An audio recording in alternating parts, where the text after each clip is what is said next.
Howdy y'all, welcome back to the Wright Brothers and our 7th installment of Love Letters from the Left. Now this is the time of year when we're always reminded about how we're thankful for those that we love. And our liberal friends, they've reminded us how much they love us, but not in the way you would think. Now remember, we do this in the spirit of the Greek philosopher Epictetus, who famously said, any person capable of angering you becomes your master. He can anger you only when you permit yourself to be disturbed by him. So in the spirit of Epictetus, let's get into Love Letters from the Left, Volume 7.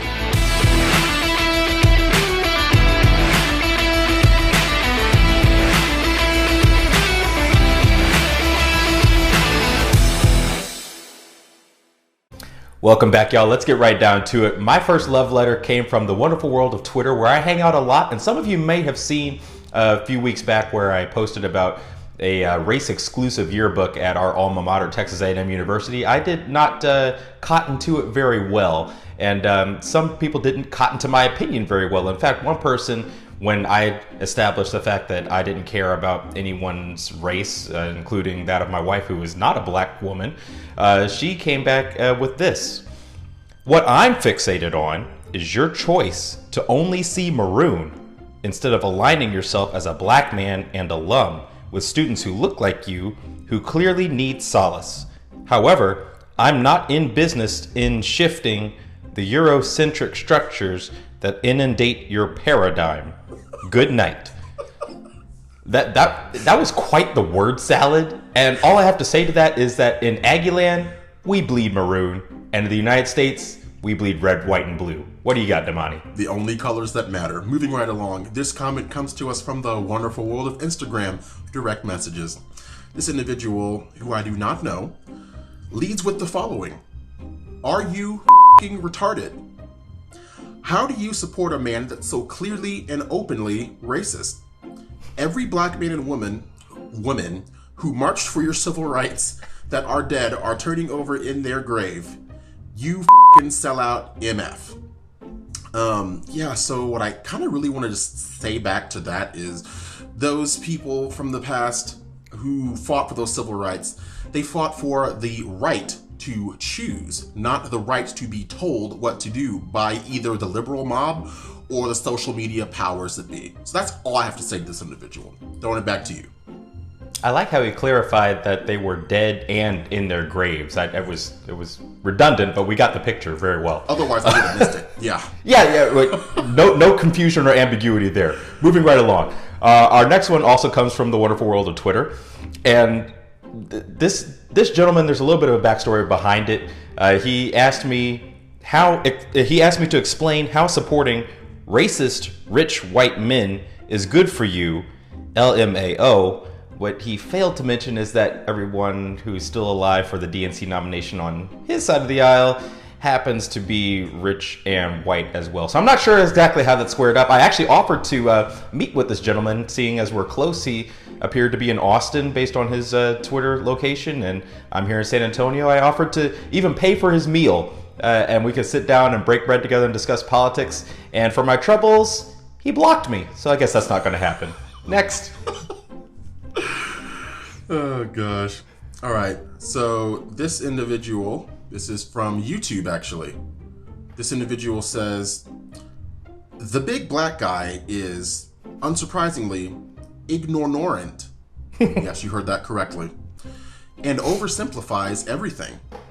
He basically sidesteps the Asian guy's points about Obama versus Trump, which shows that he logically knows identity politics exist.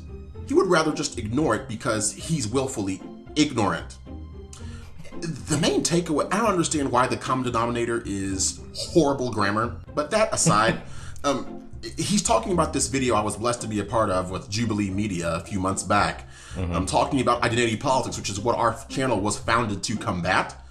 And this individual is honestly kind of playing right into it by basically just making these false equivalencies about what my thoughts are, saying I oversimplify everything when nothing could be further from the truth. You know that we love to talk, but we also love to break things down in a way that's easy to understand. So, hopefully all I can say is I hope you learn how to spell the word ignorant correctly, because the word definitely applies, and not to the individual you sent that comment to. Man, I just gotta say, if you spell a word correctly in one part of your missive and then incorrectly in another, That's a choice, in my opinion. Maybe he was just trying to test and see if you were paying attention, but as you know, the one individual on this planet that pushed me hardest during my National Spelling Bee run, I know you know how to spell words correctly, so unnecessary. Moving on.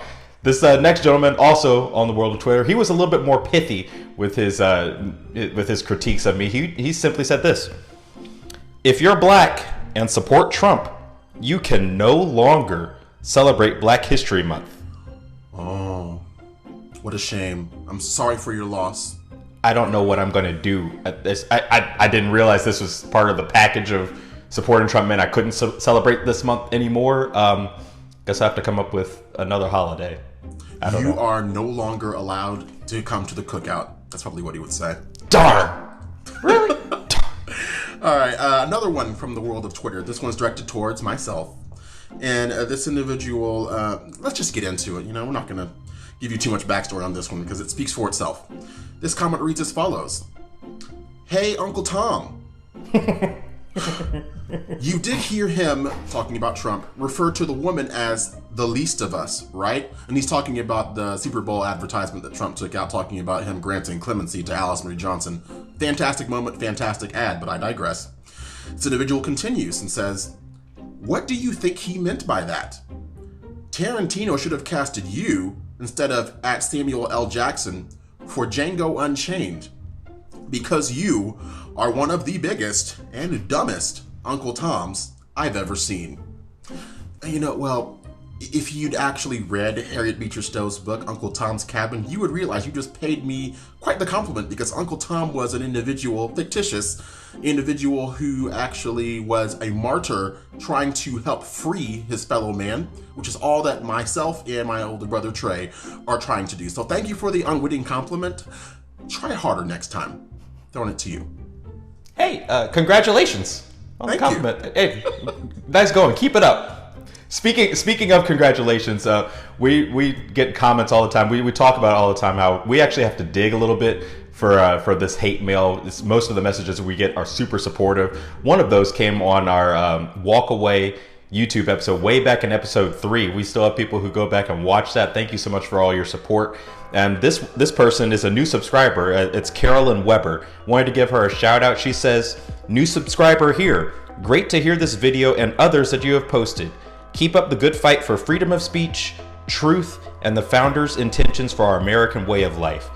And actually, thank you, Carolyn, for watching the video, for supporting us. And that's exactly what we're all about on this channel. And like Damani and I always say, we read all the comments, even if we can't respond to all of them anymore, because we simply get inundated with them. But we appreciate all the support. Anyone who comes over to our side or is just willing to listen to what we have to say without hurling invective our way, we always appreciate, and we appreciate having you aboard. Damani, what you got?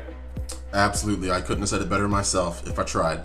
And one more comment here as we close out this episode. This comes to us from Roger Williams. So shout out to you, Roger.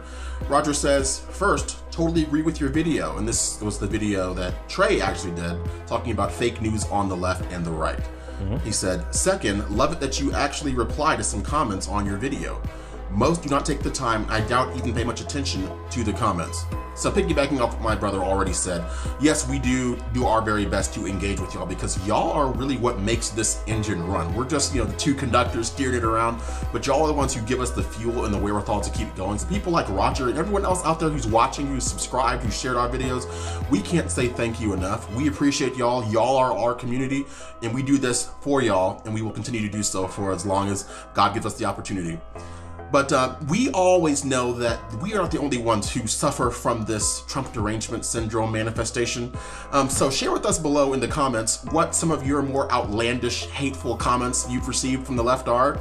We love reading y'all's experiences, and we really want to encourage y'all as well. We know it's a difficult world out there sometimes, just being a conservative. We want you to know that this is a place where you can come and know that you're going to be heard. We're going to engage with y'all. Now, speaking of engaging with y'all, before you leave, check out our Facebook page, The Wright Brothers IPID, for more great conservative content and for more of an easier way to interact with my brother and I. It is run by Trey over there. He's fantastic and he knows what he's doing. But stop by over there, let us know you said hey. It's a great way for us to actually share more of our current events news with you without you having to wait for a new video whenever we can upload them. And additionally, for those of you who support us financially through Patreon, we can't say thank you enough to y'all as well. All the upgrades you've seen, everything you see around us as we try to continue to get better and bring you a top-notch production is in part due to your generosity. So those of you who feel inclined to continue to support us, please feel free to check out the link in the comment section below.